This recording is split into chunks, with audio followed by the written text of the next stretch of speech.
Psycho au programme de lycéens au cinéma, lycéens et apprentis au cinéma, c'est déjà une très bonne nouvelle. C'est aussi une manière de prolonger un peu la programmation qui avait été faite l'année dernière de Blowout de Brian De Palma. Et puis en remontant un peu plus loin, de faire écho aussi quelque part à la programmation de Shining de Stanley Kubrick. Il se trouve que à travers des enquêtes d'opinion, les jeunes spectateurs, et notamment d'ailleurs les jeunes filles, actuellement sont très spectatrices de films d'horreur. De films de massacre, les films américains qui sortent de manière assez régulière. Et donc, si jamais il y avait besoin de trouver des arguments pour attirer les élèves vers Psycho, vers ce film, en voilà un tout trouvé, en sachant que Psycho fait largement figure d'origine pour tout un pan du genre, ce qui s'appelle et ce qui a proliféré à partir des années 70 le slasher, le film de massacre, et trouve vraiment son origine ici.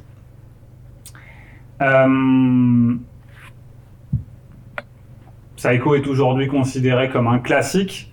Une des choses qu'on va voir et que je vais approfondir avec vous, c'est que ce statut peut paraître un peu paradoxal dans la mesure où, à l'inverse, par exemple, des deux productions précédentes d'Alfred Hitchcock, que sont La mort aux trousses et Vertigo, production d'ampleur, produit à la Paramount, Psycho, et vous allez voir, on va le voir ensemble, un petit projet. Largement produit avec les moyens et les équipes de la télévision et plus précisément de la série Alfred Hitchcock présente que Hitchcock produit et présente depuis déjà quelques années. Néanmoins, Psycho, c'est un film fait alors que Hitchcock est en pleine possession de ses moyens. Je ne sais pas si on pourrait dire au sommet de sa carrière, parce que c'est des sommets de sa carrière, il y en a eu quelques-uns. Mais ce qui est certain, c'est qu'à la sortie, le film date donc de 1960, à la sortie de la décennie 50, il vient d'enchaîner peut-être ce qui peut être une des séries de chefs-d'œuvre les plus spectaculaires qu'ait connu Hollywood de la part d'un seul réalisateur. Les deux films que j'ai cités, mais dans la décennie des années 50, tous les films sont marquants et dans des registres, alors certes, il y a les productions Paramount comme celles que je viens de citer, mais dans des registres parfois assez différents. Le polar, on va dire, pur jus comme Strangers in a Train, L'inconnu du Nord Express. Un film qui est vraiment étonnant, dont on parle pas beaucoup et qui est intéressant au regard de Psycho. C'est un film qui s'appelle Le Faux Coupable, The Wrong Man, avec Henry Fonda et Vera Miles. Et ça, c'est un film étonnant parce que pas très Hitchcockien, très réaliste si on veut, presque européen un peu dans l'esprit, naturaliste quelque part. Voilà, mais aussi L'homme qui en savait trop. Voilà, la filmographie d'Hitchcock dans les années 50 se fait en plein épanouissement, si je peux dire, avec les studios américains. Et vraiment, c'est une succession de films, si ce n'est chefs-d'œuvre, en tout cas des films vraiment, vraiment importants.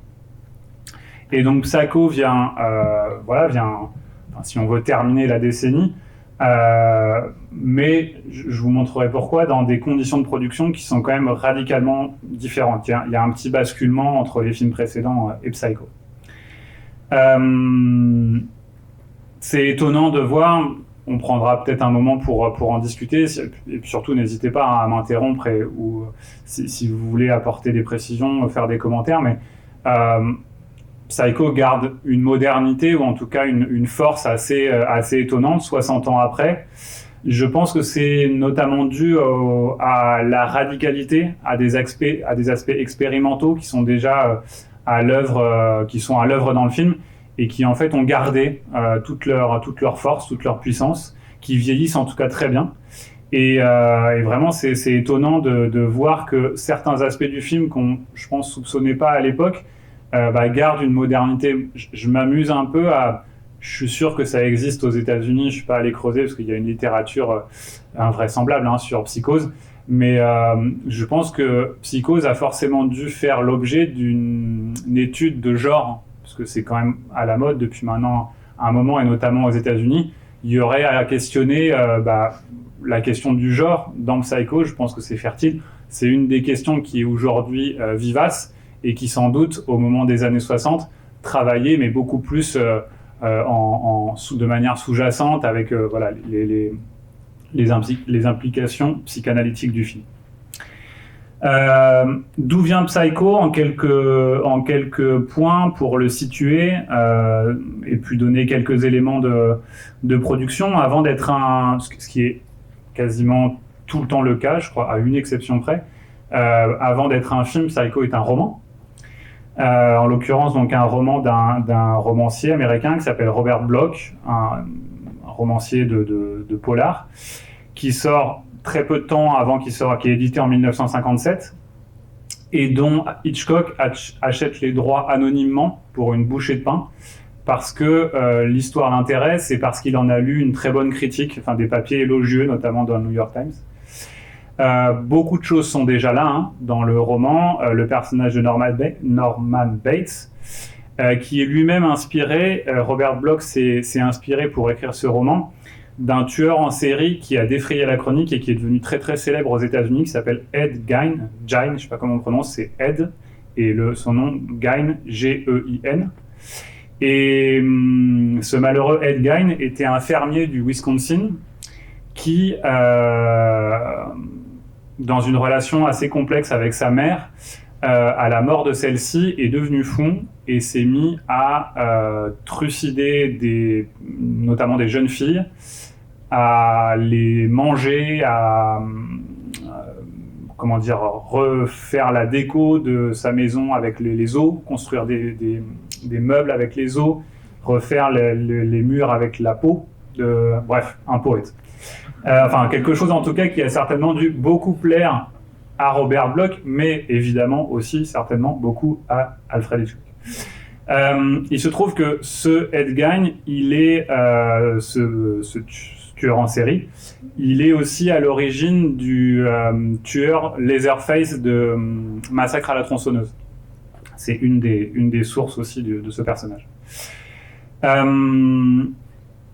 Alfred Hitchcock, né dans le quartier de Londres où avait sévi Jack l'Éventreur, c'est évidemment des aspects, des histoires qui l'interpellent. Enfin, on connaît son appétence pour ces histoires macabres. C'est évident que ça a éveillé en lui des petites lumières, qui avaient déjà des choses qui s'allumaient dans sa tête. La fascination de manière générale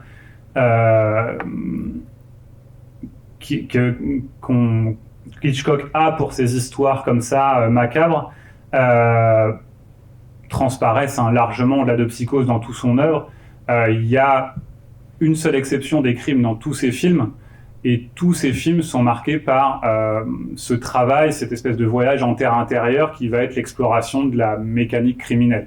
Donc Psycho n'échappe pas à la règle, c'est même sans doute le summum de cette exploration. On pourrait conclure avec Hitchcock que le crime est le propre de l'homme sans aucun problème. Ce qui explique d'ailleurs au passage le succès des commentaires et de l'exégèse psychanalytique sur son œuvre, parce qu'évidemment c'est très fertile. Hitchcock, à travers son œuvre, à travers Psycho, a déjà largement exprimé l'idée que l'homme en général a une relation intime avec la pulsion meurtrière, en tout cas que la pulsion meurtrière affleure. Et tout son art, une des choses qui est particulièrement marquante dans ses films, dans Psycho, c'est la facilité avec laquelle il va opérer l'identification du spectateur au criminel. Et évidemment, ça fonctionne très bien ici.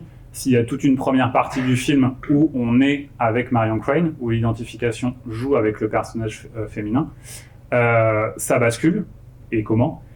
Mais il y a un passage du film où on va être avec Norman Bates.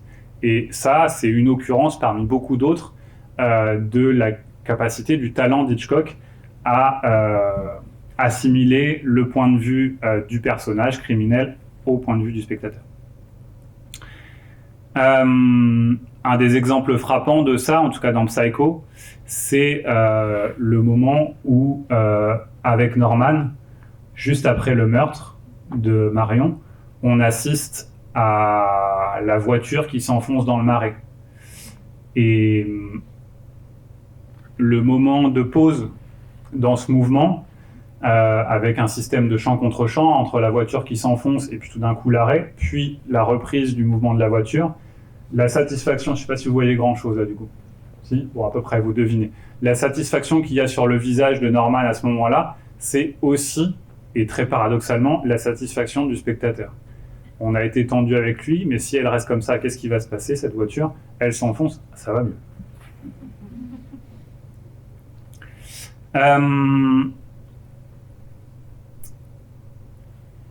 Les différents meurtriers, parce qu'il y en a différents, qui forment une galerie dans la filmographie d'Alfred Hitchcock. De cette galerie, on peut isoler, enfin on peut créer une famille avec ce que j'appellerais des figures marquantes de dandy meurtriers. Et qui ont la capacité et l'art de mêler le raffinement et la bestialité.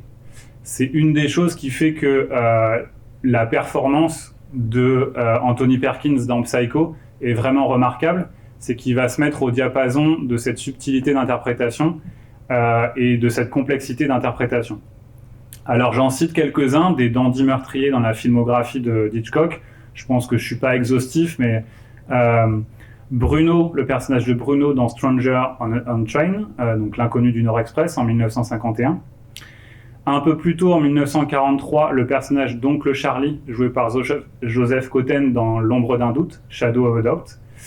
Le personnage de Tony Wendis, joué par l'acteur Tony Wendis, dans Dial M for Murder, Le crime était presque parfait, qui veut tuer... alors lui, c'est pas vraiment un tueur en série, mais il veut tuer sa femme, qui est interprétée par Grace Kelly, et il y a un raffinement dans la mise en scène et la mise en œuvre du meurtre qui l'élève quand même au rang d'art. Et puis je pense qu'il faut aussi adjoindre à cette famille les personnages de Brandon et Philip dans La Corde. Et si vous vous souvenez, La Corde, si vous avez ça, enfin si vous l'avez vu, La Corde, c'est le récit d'un film, c'est le récit de deux personnages qui veulent commettre le crime parfait et démontrer à leur professeur leur supériorité en accomplissant ce crime parfait. Donc cette famille trouve avec Norman Bates un nouveau magnifique spécimen, alors qui présente quand même plusieurs particularités.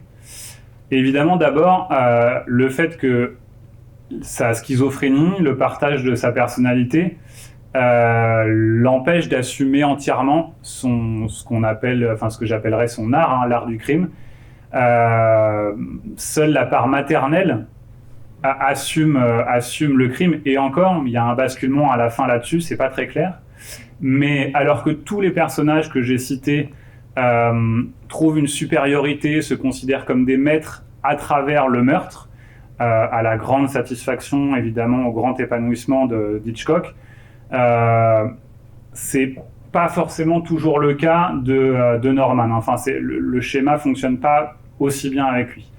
Il y a clairement une influence. Alors moi, je suis pas spécialiste, je sais pas s'il y a des professeurs de philo dans la salle, mais il y a quelque chose du surhomme, je crois. Donc, vous me direz si je me trompe, un concept un peu nietzschéen dans le côté accession à la pleine puissance du crime. Le personnage de Norman Bates, encore une fois, obéit pas complètement à ce schéma. Ce qui est ironique et ce qui est amusant, si on continue un peu, si on pousse un peu la comparaison avec tous ces personnages, c'est que Norman ou Mother présente la particularité de ne pas être donc un surhomme, mais plutôt une surfemme. Et je vous ai dit, il y aurait quelque chose d'assez amusant à prolonger l'étude de genre sur Psycho d'Hitchcock, en ajoutant que je fais rentrer les particularités de la fabrication du film dans la réflexion. Il se trouve que dans le meurtre de la douche, c'est une femme qui tient le poignard. Le contre-champ, le visage qu'on voit à un moment très inquiétant, sombre, parce qu'elle est entièrement, elle a le visage grimé avec de la peinture noire. C'est une comédienne qui a été engagée pour jouer. Ça n'est pas Anthony Perkins à ce moment-là. Donc, bon, je vous ai dit, je pousse un peu le raisonnement, mais il y a quelque chose d'amusant à faire jouer ici. Et puis, pour ajouter au trouble comme ça du personnage, moi, ça ne m'a pas sauté aux yeux, vous me direz peut-être ce que vous en pensez, mais j'ai lu à plusieurs reprises que Anthony Perkins, le jeu d'Anthony Perkins trahissait des connotations homosexuelles. Bon, il se trouve que, de fait, Anthony Perkins était notoirement homosexuel, et ça peut s'entendre, et donc ça rajoute cette dimension-là, là aussi, je pense qu'Hitchcock a choisi, a casté cet acteur absolument à dessein. Ça rajoute une dimension, un trouble à cette dimension-là.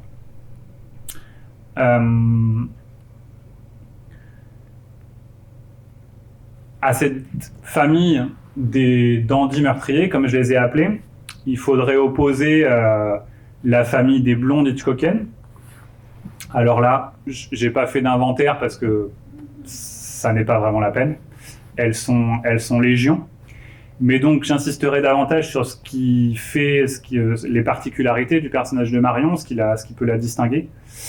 Et il y en a des distinctions, et elles sont très intéressantes, très importantes. Par rapport, je crois, à la totalité des blondes hitchcockiennes, Marion se distingue parce qu'elle est une héroïne moderne, en cela qu'elle est solitaire d'abord. Alors certes, elle est d'emblée perçue comme un objet de désir. La caméra passe sous la persienne, va espionner ce qui se passe dans cette chambre d'hôtel un peu trouble. Donc il y a un érotisme comme ça direct et brutal qui surgit et le personnage est marqué par ça, c'est évident. De la même manière d'ailleurs que le meurtre sous la douche va voir la violence irriguer ensuite le reste du film. Je pense que Hitchcock construit son film et le début de son film un peu de la même manière, c'est-à-dire avec une décharge érotique assez forte dès la première séquence qui a vocation à irriguer ensuite toute la partie, au moins jusqu'à la douche, où Marion est dans le film. Je pense que c'est assez malin et savant de sa part. Marion, c'est une femme autonome et volontaire. Et de ce point de vue, ça en fait une héroïne très moderne. Alors, elle est en cela la parente d'héroïne qu'on trouvera plus tard dans le cinéma américain, chez Wim Wenders par exemple, avec Alice dans les villes, chez Coppola avec Gloria, c'est-à-dire des personnages féminins qui, elles aussi, sont autonomes et volontaires, soit en cavale ou pas. On pourrait aussi presque faire un parallèle avec la Cléo de 5 à 7 de Varda, c'est-à-dire en tout cas, ce qui unit ces personnages, c'est qu'elles ne sont, elles ne sont ni amantes ni mères. L'idée étant que, oui, en l'occurrence, Marion, elle est amante, mais je suis assez persuadé que une fois qu'on a quitté la chambre d'hôtel, on n'y pense plus trop à Sam. Il est quelque part à la destination de son évasion, de la fuite de Marion, mais on l'oublie quand même très vite. Je pense qu'on est assez vite avec elle et qu'avec elle. Il suffit de voir, pour vous en convaincre éventuellement, que le statut du personnage de Sam dans le film, il est assez ingrat. C'est pas un personnage que Hitchcock aime beaucoup de manière manifeste, et il s'intéresse clairement, à mon avis, beaucoup plus à Marion. C'est une femme seule, c'est une femme forte. Elle ne dépend d'aucun homme, en tout cas dans sa prise de décision et dans sa fuite. Et de fait, son assassinat brutal et gratuit instille un doute, nous pose tout un tas de questions, mais parmi ces questions, est-ce que c'est un crime, est-ce qu'on a affaire à un crime sexuel ou bien un crime au nom de la société? Est-ce qu'il y a une affaire de morale dans ce crime? La brutalité de la scène de la douche fait que on se pose beaucoup de ces questions. On essaiera, j'y reviendrai pour essayer d'apporter des éléments de réponse. La dernière chose que je voulais vous faire noter, c'est que comme dans, là aussi, énormément de films, de scénarios, de films d'Hitchcock, on ménage des vacances au personnage. Le personnage, pour une raison ou pour une autre, a du temps. Et de fait, c'est le cas pour Marion. Elle s'en va, elle a décidé. Alors, ce temps-là, il est imparti, enfin, c'est le temps d'un week-end, mais de fait, sa fuite lui confère ce temps. De la même manière, pour prendre un autre exemple dans la filmographie d'Hitchcock, mais je vous ai dit, on en trouverait beaucoup d'autres, James Stewart, le personnage de James Stewart se casse une jambe, il a du temps à passer devant la fenêtre dans Fenêtre sur cour. Et l'histoire déboule de cette situation. Elles sont, encore une fois, elles sont légion dans les films d'Hitchcock. Cette disponibilité du personnage pour vivre le crime, ou on pourrait presque dire imaginer le crime dans le cas de Jim Stewart dans Fenêtre sur cour, c'est quelque chose que ménage très souvent Alfred Hitchcock.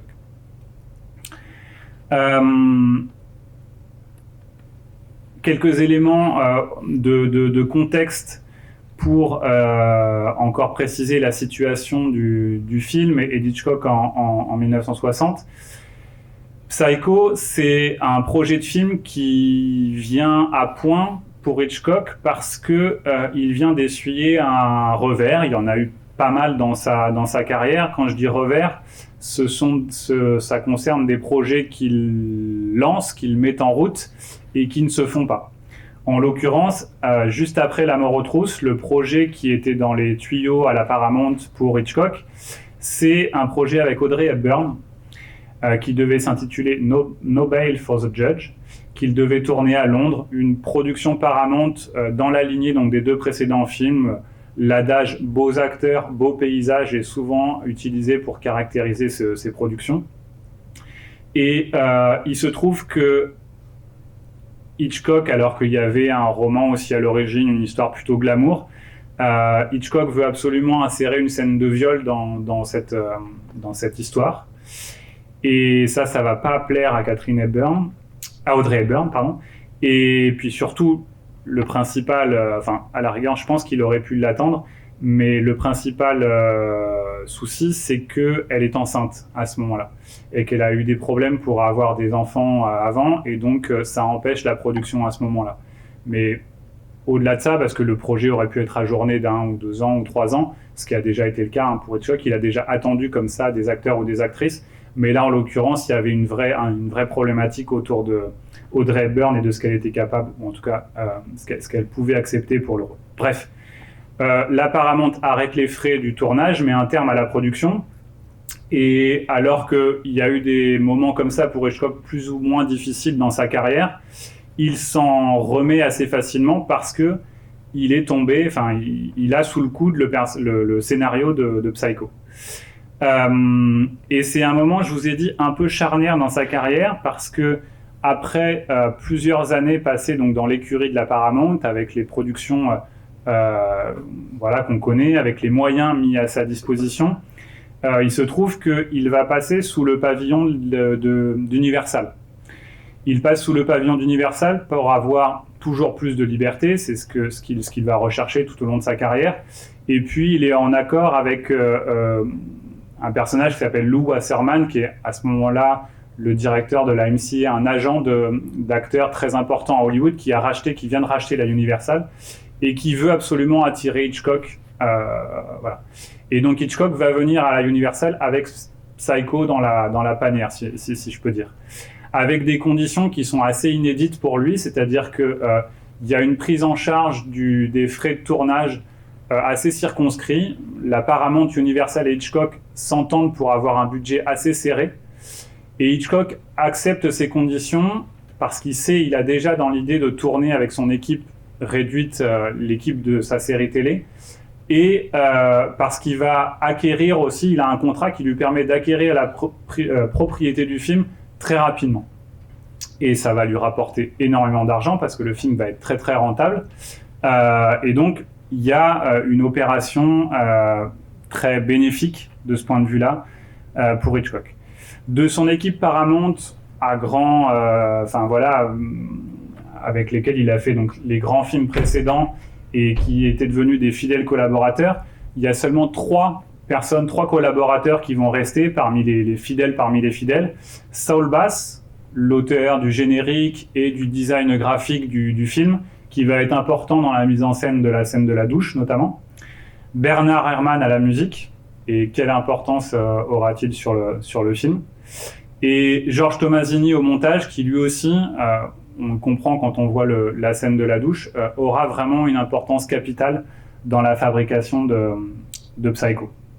Et ensuite, le reste de l'équipe est vraiment composé soit avec des techniciens Universal, donc Hitchcock trouve entre guillemets sur place, soit des techniciens de ces équipes de Alfred Hitchcock présentes.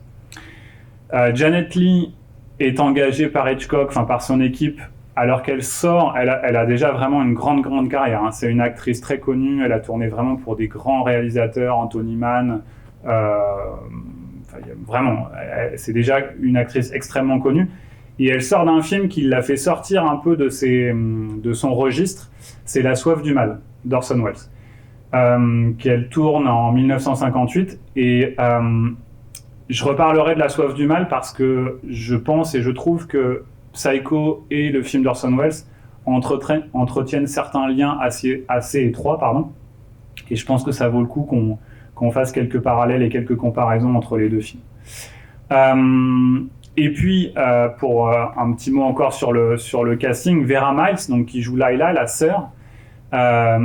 L'histoire de Vera Miles et d'Hitchcock, c'est une histoire presque un peu triste. Enfin, en tout cas, c'est une histoire...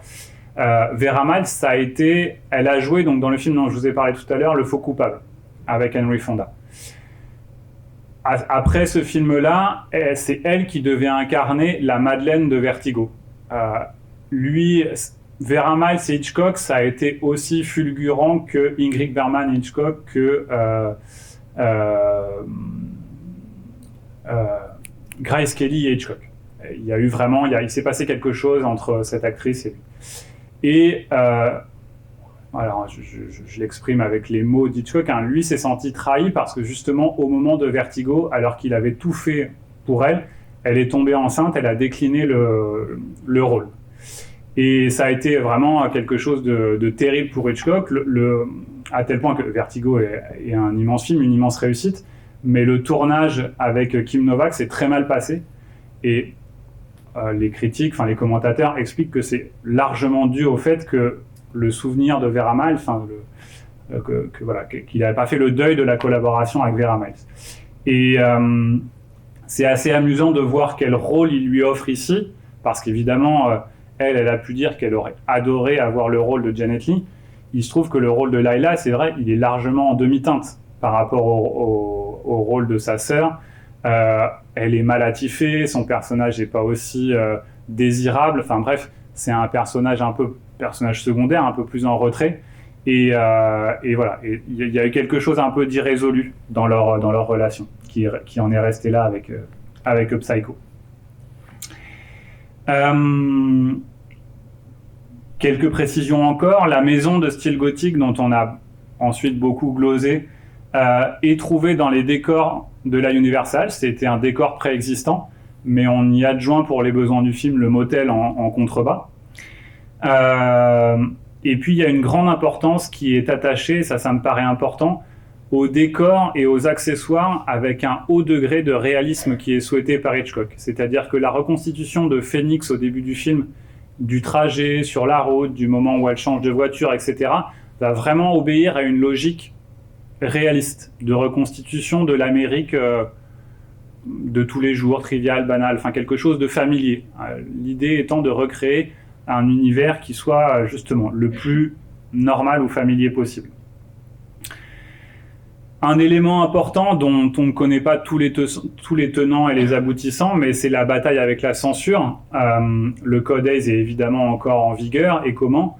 Et Psycho, comme d'autres films, mais là on atteint un haut niveau, est une vraie bataille d'Hitchcock, un vrai même défi, on pourrait dire, qu'Hitchcock lance à la censure pour braver les règles de représentation de bonne moralité, de sexualité, et les trois moments, les trois scènes qui font le plus problème, qui sont les gros enjeux pour le passage devant la censure, c'est la première scène, d'abord, la semi-nudité de Janet Leigh.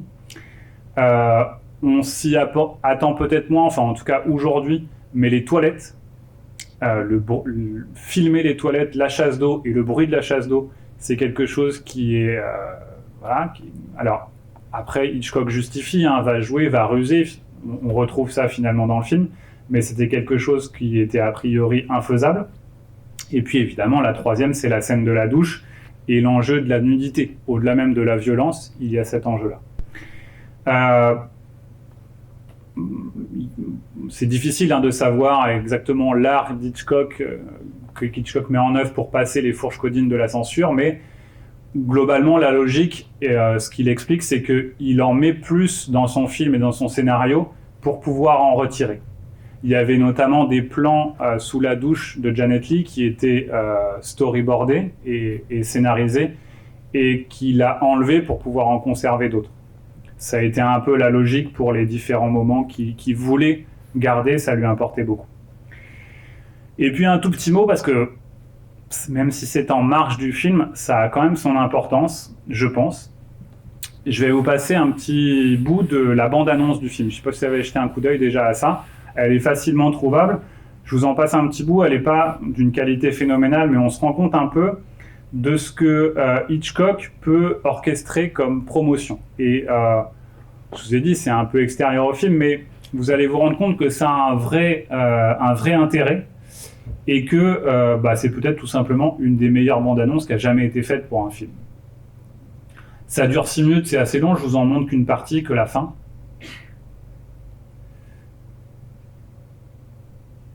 Hitchcock se balade dans les décors du film, les décors, donc il est au studio Universal, dans les décors du film qui ont été conservés tels quels, et il va systématiquement faire des appels, on dirait aujourd'hui du teasing en bon français, sur les différents décors et les différents moments cruciaux du film, donc en s'amusant beaucoup, en se délectant avec le spectateur.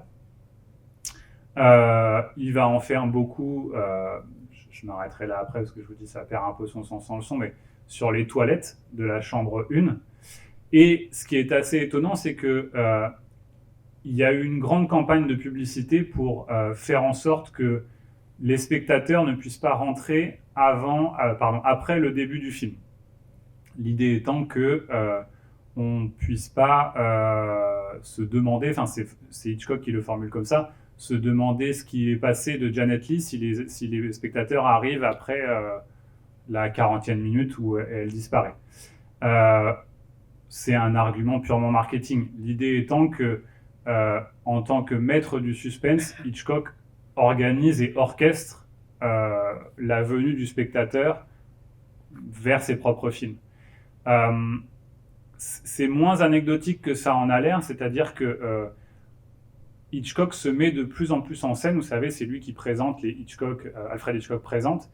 Et en fait, il devient un personnage dont on attend quelque chose. C'est là où je veux en venir, c'est que on va voir un film d'Hitchcock avec une certaine attente. Et je pense que Psycho joue pas mal avec ça, joue là-dessus. Il est le maître du suspense, il va incarner ce personnage aussi dans la promotion de ses films. Bon voilà, je vous invite à aller, on la trouve assez facilement hein, sur YouTube, sur Allociné. C'est assez savoureux. Le suspense justement, je voudrais en dire un mot, essayer de rentrer parce que c'est quand même, voilà, Psycho est sans doute un exemple parfait du genre et je voudrais rentrer un peu dans la machine, voir un peu avec vous comment ça marche. Vous avez pu vous en rendre compte, la structure du film repose sur des longues plages comme ça de temps, disons, dilaté, que ça soit la fuite et donc l'errance de Marion au début, puis l'enquête qui avance doucement, péniblement. Et puis ces longues plages comme ça, occupées par l'introspection et les doutes de Marion d'abord, et ensuite les doutes et les questions des enquêteurs successifs, eh bien, sont entrecoupés de brefs éclairs, très brutaux, très violents. Il y en a 3, hein, la douche, le meurtre d'Arbogast et la scène finale, enfin, pas la scène finale tout à fait, mais la découverte de la mère. Quand on essaye de trouver une définition au suspense, et notamment au suspense hitchcockien, on oppose souvent le suspense à la surprise. en fait, il ne faudrait pas opposer le suspense à la surprise, ils marchent ensemble. Mais c'est vrai qu'il y a une sorte là de dialectique entre les deux. Si je pouvais imaginer une comparaison, on pourrait imaginer qu'on rentre dans un film d'Hitchcock comme on va rentrer dans une partie de cartes. On aurait un maître du jeu, un dealer qui serait évidemment le cinéaste, l'auteur, et puis autour de la table avec lui, les personnages et le spectateur. Le biais résiderait dans alors soit une carte supplémentaire ou bien les coups d'avance que l'auteur, le maître du jeu, accorde au spectateur. Et ce, à l'insu des personnages, bien sûr. Il y a en plus un biais supplémentaire, c'est que le spectateur va jouer en ayant connaissance des cartes qu'ont les personnages en main. Où est-ce que je veux en venir avec cette métaphore? Que d'abord, le suspense, c'est un jeu. Enfin, il y a un jeu chez Hitchcock. Je pense qu'il ne faut pas sous-estimer la portée ludique du cinéma, mais du moteur suspense chez Hitchcock. Et il ne faut pas non plus sous-estimer le fait que le spectateur, enfin que ce mécanisme-là rend le spectateur actif. Et ça me paraît très important. Il y a il y a une vraie relation, à la fois stimulante et très addictive, mais une vraie relation. Ça implique aussi qu'il y a une hiérarchie très nette des positions. Bon, ça évidemment, avec un auteur ou un narrateur démiurge, un spectateur complice, rendu complice, plus ou moins dupe, et puis des personnages à la fois objets et sujets du jeu. Il y a une relation donc évidemment privilégiée entre le maître du jeu et le spectateur, bien sûr. Et puis enfin, cette hiérarchie très tôt établie, avec la bande-annonce, avec le système de marketing, parfois même dès avant la vision du film, c'est ce que je voulais vous dire, qu'il y a parfois des messages sur le film qui passent avant même qu'on rentre dans la salle, eh bien le maître du jeu va évidemment se permettre des surprises et des coups de théâtre. Ce qui renforce évidemment l'excitation et le plaisir. Ce que je veux vous dire par là, c'est qu'on n'a pas affaire avec le suspense, en tout cas chez Hitchcock, à un simple effet. Je pense qu'il y a une véritable poétique là à l'œuvre. Je pense que c'est vraiment le moteur de la fiction chez Hitchcock. Jean Douché, dans son bouquin sur Hitchcock, alors petite parenthèse sur Jean Douché, c'est un auteur en tout cas en France qui est important sur Hitchcock, un critique qui est important. Moi, c'est pas que j'ai beaucoup de mal.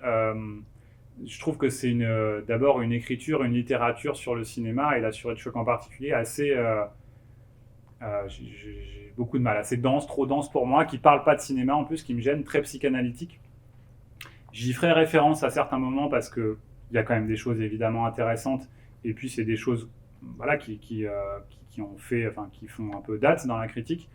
Mais j'ai quand même pas mal de réserves sur son travail sur Hitchcock et sur Psycho en particulier.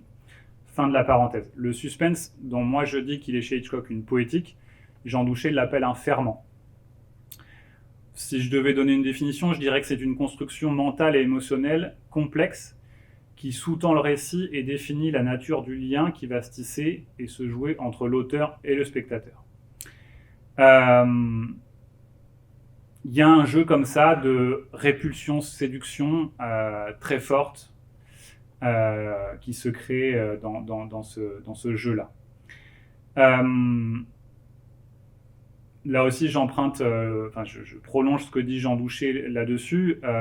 Il est évident qu'au-delà de du jeu que j'ai essayé d'approcher, de la structure que ça donne au film, le suspense va plus loin. Brasse des enjeux qui sont physiques, parce que ça va faire peur, ça va susciter du désir, mais aussi plus loin, métaphysique. Alors Jean Douché lui dit ésotérique, il y a une définition du suspense ésotérique chez Hitchcock dans son livre, mais qui vont donner au film toute sa puissance. Il est évident que le suspense d'Hitchcock explore les peurs primaires en chacun de nous, les pulsions, des choses enfouies sous le vernis de la société et de la civilisation. C'est ce qui fait la force de ces films. Je ferai une remarque pour terminer là-dessus, en disant que même si je crois qu'ils ne sont pas nombreux, il peut se trouver des spectateurs ou des critiques, il y en a quand même eu quelques-uns, qui sont absolument hermétiques à ce jeu. C'est-à-dire que si tant est qu'Hitchcock propose un jeu, on peut aussi tout à fait le refuser. Parce que, ça me paraît évident, ça suppose que le spectateur se laisse manipuler. Si on est réfractaire à ça, si on se dit la mise en scène passe un peu au-delà de mon libre arbitre, on va refuser le jeu, on va détester le film. Et je pense que c'est un pari que fait Hitchcock. Il n'y a pas... Dans les retours critiques qui sont faits autour de Psycho, ce qui est assez amusant, c'est qu'il y a certains critiques dont les papiers soulignent ça à la sortie du film, mais très vite, une semaine, 2 semaines, 1 mois après, les critiques reviennent sur leur jugement et revoient Psycho et trouvent d'autres lectures. Après, ça, c'est la vision aussi de chacun. Pour rentrer un peu plus avant dans la mécanique du suspense, je vous propose un petit exercice, un petit jeu. Hitchcock aurait détesté ça, aurait détesté ce que je vais vous proposer, mais c'est pas grave. Si on arrête le film juste avant la scène de la douche, en sachant donc ce qui va se passer, je vous propose d'essayer de faire un point pour établir ce qu'on sait, comment fonctionne le suspense, quelles informations nous ont été données, comment à ce moment-là, le film, jusque-là en tout cas, a géré nos émotions et notre jugement. Donc, au moment où Janet Leigh, Marion Crane, abandonne son peignoir pour rentrer dans la douche, qu'est-ce qu'on sait d'elle ? Elle a une vie sentimentale et une vie sexuelle clandestine. On l'a appris dès le début. On sait aussi qu'on connaît quelques éléments de sa situation sociale et professionnelle. Elle est employée ou secrétaire d'un agent immobilier. Elle a spontanément et de sa propre initiative volé une grosse somme d'argent. Elle a ensuite attiré l'attention, voire la suspicion de son patron, quand leurs regards se sont croisés au feu, au passage piéton, et d'un policier ensuite, voire même mais bon, ça c'est un peu secondaire, du vendeur de voitures. C'est une femme à la fois libre, courageuse certainement, mais compromise. Elle est en fuite, elle est en crise. À travers la conversation qu'elle va avoir avec Norman Bates, qui lui pour le coup ne sait absolument rien d'elle, et le rapide calcul, d'ailleurs extrêmement artificiel dans le scénario, mais tant pis, le rapide calcul qu'elle fait sur un petit bout de papier, on comprend qu'elle compte faire machine arrière, qu'elle décide à la fin du week-end, dès le lendemain, de retourner à Phoenix, de rendre l'argent et de se débrouiller pour régler la différence. Donc le moment où elle s'apprête à rentrer sous la douche, il y a une tonalité un peu rédemptrice. La douche a une vocation un peu comme ça, disons, je sais pas, purificatrice. Mais à ces éléments factuels que le scénario nous a délivrés, que le film nous a délivrés, il faut rajouter encore quelques ingrédients. Parce que le cinéma, ça n'est pas que des informations, on a déjà ressenti des émotions. D'abord le désir. Ça c'est, je vous ai dit, ce qui est livré de prime abord dans la scène d'ouverture. On aura vu au moment où elle se glisse sous la douche, on l'aura déjà vu 2 fois en sous-vêtements. La première fois en blanc, la deuxième fois en noir. Elle aura suscité, si on veut, une certaine forme d'admiration. Il faut quand même du courage pour voler de l'argent et partir comme ça. Et elle aura aussi suscité la crainte et l'angoisse. On est de la même manière qu'à certains moments, on est avec Norman Bates et on craint qu'il se fasse prendre. Eh bien, on est aussi avec elle et on a peur quand elle est chez le... Non, pardon. Quand elle est avec le policier, ou quand elle est chez le vendeur de voitures. Il faut rajouter donc à ces couches les faits, les émotions, ce qu'on peut apporter en tant que spectateur. Alors c'est plus difficile à jauger, mais de ce que j'appellerais un jugement moral qu'on a malgré nous instinctivement ou à la réflexion.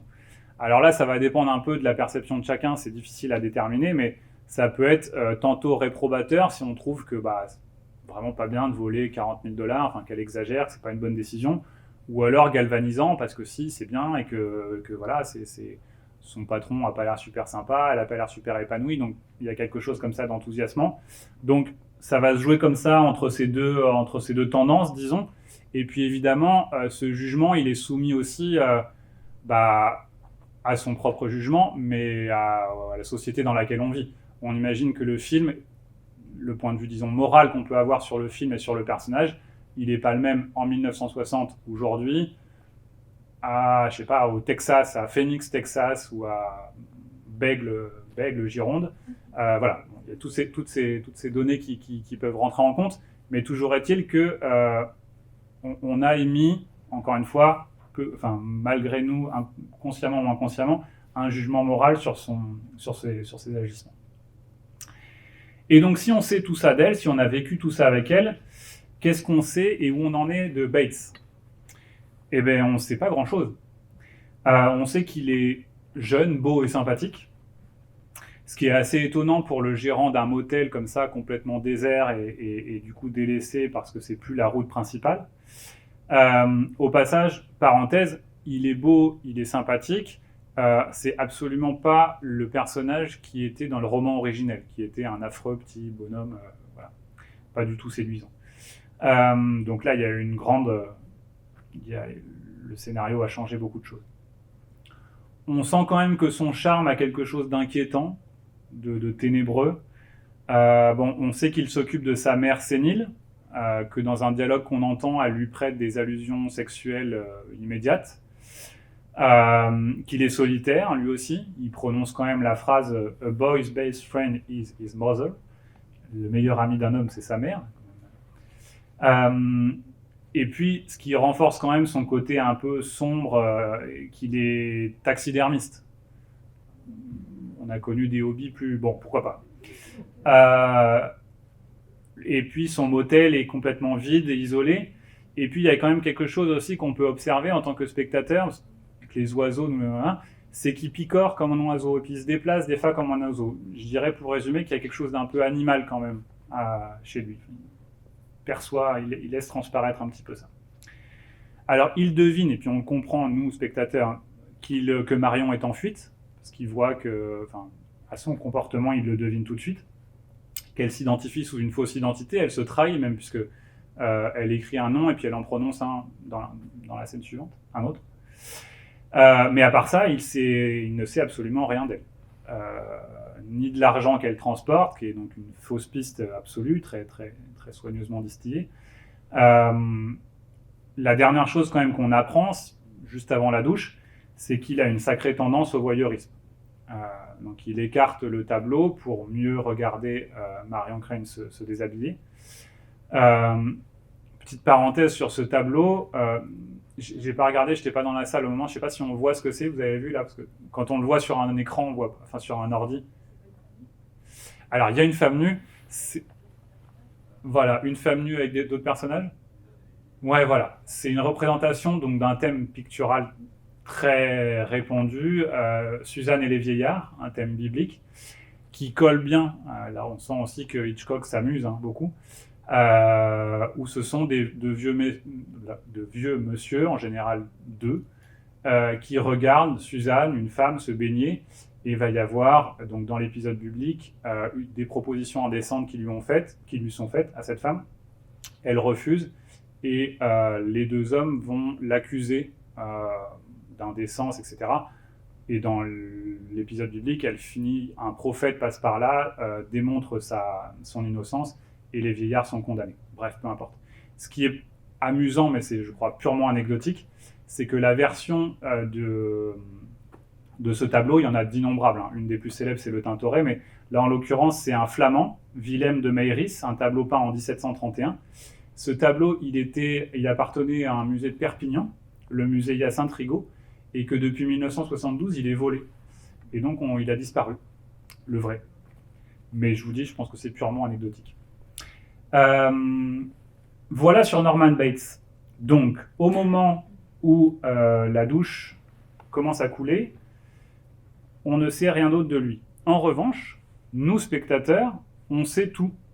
Et évidemment, on se délecte de ce que Bates ignore de Marion. Et en plus, avec cette dimension, je vous ai dit, supplémentaire, marketing, on dirait aujourd'hui, d'un film d'Hitchcock, on sait qu'il va se passer quelque chose. Elle est en danger, on le pressent. Et donc toute la montée en tension de la scène du sandwich, le dialogue à double sens, c'est, je vous ai dit, une longue montée en tension, une longue plage comme ça, le suspense dilate le temps, on est exactement là-dedans. Le danger qui pèse sur elle, c'est son patron qui l'a vue, donc elle est compromise, le flic qui la soupçonne, et elle est suspecte, et puis je vous ai dit, on est dans un film d'Hitchcock, donc il va se passer quelque chose. À ce moment-là, la tension est quand même à son comble, et ce que je vous disais en préambule avant de lancer la projection, ce que je trouve quand même incroyable, remarquable, fou, c'est que ça marche même quand on revoit le film. C'est-à-dire qu'on sait ce qui va se passer, et pour autant, on a quand même toujours l'impression qu'elle va prendre sa douche et que potentiellement, il va rien se passer, quoi. Ça, c'est quand même, c'est drôlement, c'est un drôle d'effet, c'est drôlement réussi. Et donc, suspense, fin du suspense, surprise. C'est cette, je vous ai dit, cette dialectique. Alors cette surprise, c'est plus que de la surprise, hein, évidemment. C'est l'effroi, c'est un acte de terreur complètement gratuit, absolument brutal. Ça dure 52 secondes, il y a 78 plans, on change complètement de régime de mise en scène, tout est explosé, tout est bouleversé. La logique du découpage est complètement explosée.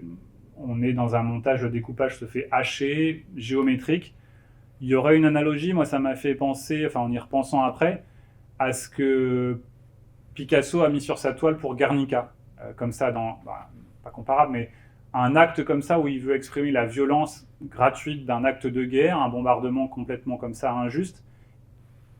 C'est le cubisme qui va lui permettre d'exprimer cette violence, la violence. Le cubisme d'ailleurs et le noir et blanc, on pourrait ajouter. Eh bien, il y a un geste un peu similaire ici. La déstructuration complète de l'image et du son rend l'effroi. Ce qui est incroyable, c'est que c'est un moment abstrait, hein, à tel point que j'ai pas repris là le nom de cet artiste, mais il est dans le livret lycéen au cinéma si vous y reportez. Il y a un artiste qui a comme installation vidéo dilaté Psycho et proposé la projection du film sur 24 heures au rythme de 2 images par seconde, extrêmement ralenti. C'est un moment de cinéma tellement étonnant que ça appelle ce genre de performance. C'est voilà, quelque chose de Hitchcock lui-même l'appelle du cinéma pur. C'est-à-dire que ça obéit plus à aucune logique, si ce n'est une logique expérimentale. Mais là où c'est très talentueux, c'est que c'est quand même très expressif. On voit rien et on ressent tout. C'est-à-dire que Hitchcock a soigneusement pris soin de ne pas montrer ni de nudité et de ne pas montrer de la lame, le couteau pénétrant le corps, le torse ou le dos de Marion, et pourtant on le ressent, quoi. C'est comme si ça fonctionne. On est donc complètement médusé. On est d'autant plus médusé si on se replace déjà si on découvre le film évidemment, mais si on se replace aussi dans la peau, dans les yeux, dans les oreilles d'un spectateur de 1960, tuer comme ça le personnage principal un peu plus du tiers du film, enfin avant la moitié du film, il y a en plus un côté sacrilège dans le régime fictionnel, on va dire classique et traditionnel. Qui plus est une star, hein. Je vous ai dit, Janet Leigh, c'est vraiment une actrice extrêmement connue. Il y a on a évidemment déjà commis des crimes au cinéma, mais de cette force et avec cette puissance de ressenti, c'est quand même assez inédit. Évidemment, les bruitages et la musique ici jouent beaucoup. La partition de Bernard Herrmann, donc, qui est de manière inédite, c'était la première fois que ça se faisait, uniquement composée de cordes, joue là à plein. Le scénario prévoyait une scène silencieuse et Bernard Herrmann a suggéré cette partition, donc, et Hitchcock a été même plus que convaincu. Il dit aujourd'hui, il dit quand il parle, pas aujourd'hui, quand il parle de la scène, qu'elle doit beaucoup à la partition d'Herrmann. C'est vrai, je pense. Pour rentrer, parce que c'est, encore une fois, je dis, c'est un film qui a dont on peut faire une exégèse très longue et très élaborée. Il y a un film qui s'appelle 78-52, d'une nombre de plans et du nombre de secondes, qui explore dans le détail, en profondeur, cette scène-là. Un film américain. Je vous y renvoie si jamais vous voulez encore prolonger ça. J'avance pour laisser un petit peu un temps d'échange, mais qu'est-ce que c'est, quel mot on peut mettre sur ce crime, sur cette scène? D'où vient cette violence? Qu'est-ce qu'elle signifie, ou en tout cas comment on peut l'interpréter? Est-ce que c'est une sorte de sauvagerie de l'Ouest qui se déchaîne, une sorte de violence un peu primaire, primordiale? Est-ce qu'il faut en revenir à la nation américaine construite sur un génocide et donc des retours de ce type-là? Ou alors est-ce que c'est la pulsion sexuelle à son degré le plus violent et le plus meurtrier? Hitchcock n'apporte évidemment pas de réponse, donc moi non plus. J'ai trouvé des éléments des pistes d'interprétation intéressantes chez Jean-Baptiste Thoré, qui a écrit, donc qui est l'auteur de plusieurs livres, mais en particulier un livre sur le cinéma américain des années 70. Je vous en livre 3 extraits, vous allez comprendre où je veux en venir. Dans le premier extrait, il parle d'un film qui s'appelle Délivrance de John Borman, un film où un groupe je résume très grossièrement, un groupe de citadins part faire une randonnée, une excursion, et est massacré par des rednecks, c'est-à-dire des Américains complètement arriérés à la violence invraisemblable. Délivrance met en œuvre une stratégie de réinvestissement du cadre dont on peut trouver les prémices dans La prisonnière du désert de John Ford, Psychose d'Alfred Hitchcock, Mrs. Bates dans le corps de Norman, L'invasion des profanateurs de sépulture de Don Siegel, ou encore La nuit des morts vivants de George Romero. Mais le redneck, donc le tueur, le mal, l'incarnation du mal dans le film de Borman, ne provient pas d'ailleurs, puisqu'il incarne un certain état du passé de l'Amérique, du devenir de son histoire. Il revient depuis la profondeur de champ comme symbole d'une histoire dont il s'agit de vérifier l'état afin de la réévaluer. Il est à la fois celui qui habite la wilderness et la figure décevante du pionnier qui fait retour. L'autre est le même en un seul corps. L'opposition posée par Borman au début du film entre la sauvagerie et la civilisation n'est donc pas exclusive et s'affirme comme un modèle mythologique à questionner. Deuxième extrait, plus court, quelques pages plus tard, à propos de Rosemary's Baby, de Polanski, 1968. La mise en scène du genre ne pouvait sortir indemne de cette nouvelle origine de la menace. Lorsque l'autre prend le visage du même, lorsque le familier devient un environnement anxiogène, les rapports entre le champ et le hors-champ sont bouleversés. Le hors-champ logé au cœur du visible, c'était déjà le principe de Psychose d'Hitchcock. L'incorporation du mal dans le cadre, dynamique centrale du film d'horreur des années 70, désactive la fonction classique du hors-champ, jusque-là dépositaire d'une menace toujours extérieure, un-American. Et enfin, troisième extrait, et j'en termine après, à propos de Body Double, Brian De Palma. Brian De Palma, le grand héritier peut-être de Hitchcock. À propos du split screen. Le split screen prolonge au moins 2 motifs hitchcockiens, la schizophrénie de Norman Bates et le dispositif scopique de Jeffries dans Fenêtre sur cour. La première, 2 esprits dans un corps unique, affecte désormais l'image elle-même. 2 cadres dans un seul plan. Dans Psychose, toute la stratégie d'Hitchcock consistait à nous faire croire à l'existence de la mère, chargeant ainsi le hors-champ d'une présence menaçante. Or, la séquence de la cave révèle le subterfuge. Ce hors-champ n'était pas ailleurs, mais ici, sous nos yeux, en la personne de Norman Bates. L'invisible au cœur du visible, c'est Mrs. Bates, assignée à résidence dans le corps de Norman. Alors, ce que je trouve intéressant dans ces réflexions, c'est l'idée de l'ennemi intérieur, au cœur même de sa propre identité ou de sa propre entité. Donc, il y aurait des exemples légion dans le cinéma des années 70 américain de cette tendance. Mais quoi qu'il en soit, il y a une charge violente d'Hitchcock avec ce film. Et on ne sait à vrai dire pas vraiment envers quoi, enfin à quelle destination elle est dirigée. On a quand même l'intuition troublante que la violence primaire est là et qu'elle peut frapper partout dans la salle de bain, jusque dans sa douche. Il y a aussi l'idée sous-jacente, c'est le cas de le dire, que le mal peut remonter de la cave à tout moment. Cette idée aussi effrayante que personne n'est à l'abri. La femme moderne, telle que Marion Crane peut l'incarner, ou l'homme averti, le détective Arbogast. Cette idée de la sauvagerie du monde qui affleure est une idée qui irrigue beaucoup de films d'Hitchcock, mais je crois qu'il ne l'aura jamais exprimé aussi clairement que dans Psycho. Ce qui est intéressant, et j'en termine là, c'est que cette tendance, l'ennemi intérieur, ou je le formulerai aussi pour employer une autre expression, une sorte de banalité du mal, c'est que ça explose dans un univers qui était réaliste, normal. Comme je vous disais, les paysages, les décors, la relation, rien ne laissait paraître le surgissement de cette violence. Et c'est ça qui rend le côté à la fois abstrait et très brutal et très scandaleux de cette scène et de ce film, c'est qu'il y a là une grande réussite, un grand contraste.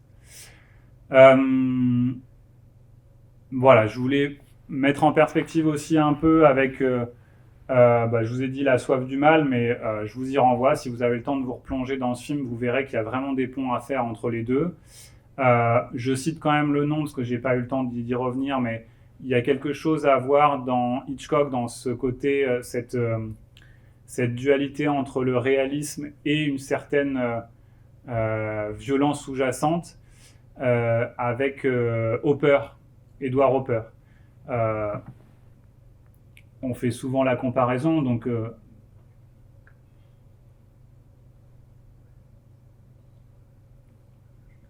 la maison de Norman, elle a quelque chose à voir avec cette House by the Railway que Edward Hopper peint en 1925.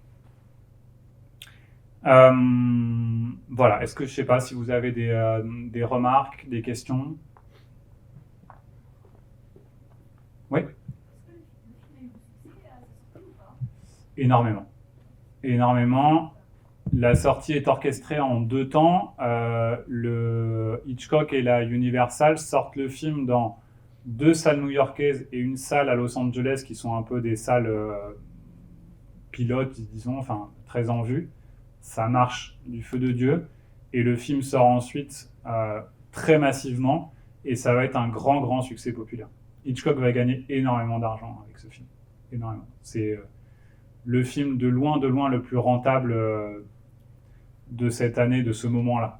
En 1960, pour vous faire une comparaison avec les autres sorties un peu, c'est l'année où la Universal produit aussi Spartacus.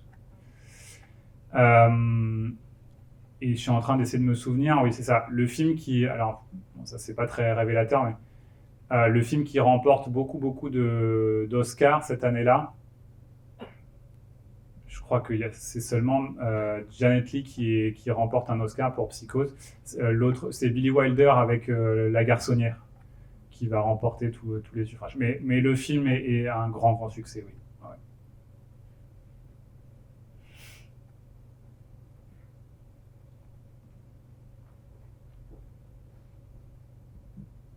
Oui, bonjour et merci pour votre analyse. Simplement pour rebondir sur ce que vous aviez dit tout à l'heure, je conseille à tous les collègues qui voudraient le faire en classe de s'intéresser à cette bande-annonce parce qu'elle est vraiment super pour rentrer dans le non-dit, ce qui n'est pas dit, justement qu'on pourra analyser ensuite ce qui n'est pas dit par Norman Bates, tous les moments où il bégait et qui sont assez révélateur et important dans le film. Et c'est aussi une bonne entrée pour le suspense, je pense. Voilà. Et puis, je voulais vous poser une question parce qu'il y a une scène dont je ne sais jamais trop quoi faire parce que c'est la scène de la fin, la scène du psychiatre. Parce que justement, tout l'art d'Hitchcock, c'est le nom. C'est de pas dire beaucoup, pas être très bavard. Et cette scène, elle est bavarde. Les élèves me posent toujours la question, monsieur, on a compris, c'est bon, quoi. Alors je leur explique toujours, je m'en tire comme ça, quoi. C'est Hollywood, faut expliquer aux spectateurs, mais Qu'est-ce que vous pourriez en Je faire vais m'en sortir comme vous. Non, bah, je pense que c'est vraiment la concession. Je pense que là, Hitchcock écrit une scène pour les studios, ouais. Pour les studios, pour la censure, pour la morale. Ce qui est amusant, j'avais prévu, c'était ma conclusion, c'est qu'il y a un contraste, il y a quand même quelque chose, il y a quand même quelque chose à ajouter par rapport à ça, c'est que cette scène, elle est totalement, disons, convenue. Enfin, je veux dire, il faut qu'elle soit là pour que le film soit acceptable. Mais il y a quand même quelque chose, c'est qu'il y a un dernier plan. Ce dernier plan, il est quand même beaucoup plus, au moins ambigu, voire interrogatif. Ce dernier plan, c'est la voiture qui sort du marais avec le treuil là. Et ça, c'est marrant parce que je pense que là, Hitchcock s'amuse beaucoup, mais je pense que ça lui tient quand même vraiment à cœur de ne pas finir justement sur cette scène explicative, bien trop explicative. En sortant la voiture du marais, on reprend un peu le goût de la vase et du sang qu'il y avait un peu plus tôt. Je pense que sortir la voiture du marais, c'est aussi une sorte pour Hitchcock de dire le refoulé revient toujours, quoi. Vous aurez beau entasser, mettre de la violence sous le tapis, la violence, elle reviendra toujours. On pourra toujours aller la chercher. Et je m'amuserais presque à dire que ce dernier plan, très court, ça pourrait presque être la porte ouverte aux films de zombies qui vont après débouler sur les écrans dans les années 70. C'est-à-dire qu'on imagine très bien le coffre s'ouvrir et puis tout d'un coup, une autre histoire démarrer. Ouais, les pare-chocs, on dirait une mâchoire. Il y a vraiment quelque chose de... Ouais, je pense qu'il y a quelque chose de très organique dans ce dernier plan. Et puis il y a une autre chose que je voulais ajouter sur la fin, c'est que dans plusieurs versions du scénario, que Hitchcock a systématiquement refusé, il était question qu'on fasse une place à la fin, ce qui n'est pas un couple, mais en tout cas à une sorte de retour à la normalité avec Layla et Samuel éplorés, enfin qu'on les voit, qu'on les retrouve à la fin, qu'ils aient une place à la fin. Hitchcock a systématiquement, n'a pas voulu de cette idée absolument, et propose donc ce dernier plan beaucoup plus ouvert, hein, comme vous voyez, on peut imaginer beaucoup de choses, mais beaucoup plus trouble aussi, qui correspond quand même beaucoup plus, je trouve, au mal qui est quand même pas loin dessous là, dans ce film. En même temps, il est un petit peu à côté de la plaque, le psychiatre. Il est en train d'annoncer à Layla que sa sœur est morte. Il a tout le temps un petit sourire aux lèvres, il s'allume sa cigarette, il est très content de lui. Enfin, je trouve on peut la regarder au second degré un petit peu. Mais presque, parce que je pense que Hitchcock la balance un peu, cette scène. Je pense que, ouais, je suis assez d'accord, hein, c'est un drôle de... L'acteur est pas mal, mais la scène, elle est pas terrible. Ouais.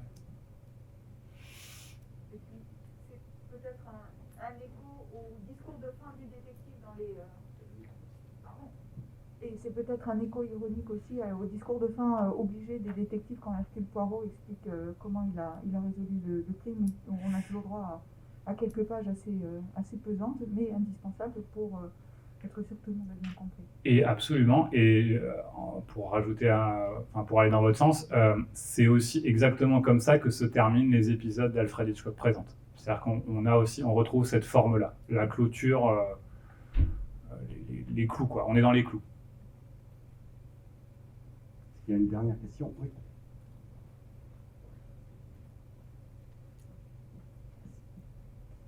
Oui, bonjour et merci pour votre intervention. Juste pour explorer potentiellement d'autres pistes de travail sur le film, il y a eu des suites à Psychose bien plus tard. Et est-ce que... Alors je sais juste qu'il y a des suites, je ne sais rien de ces films-là. Le niveau d'implication d'Hitchcock dans ces suites, c'est quelque chose qui ne lui appartient plus du tout? Absolument aucun, ouais, zéro. Ah, d'accord. Par contre, il y en a une, je crois qu'il y a eu 4 psychoses. Ouais. Je crois que le 3 est fait par Anthony Perkins. Alors, Anthony Perkins joue dans tous.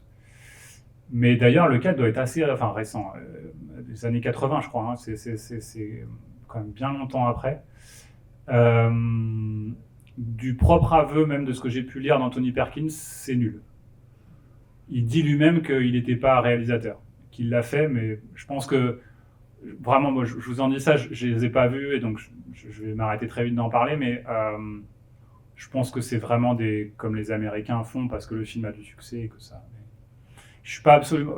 Vous verrez, faites-vous votre propre opinion. Je sais pas si c'est très facile à trouver d'ailleurs, mais ouais, en tout cas, non.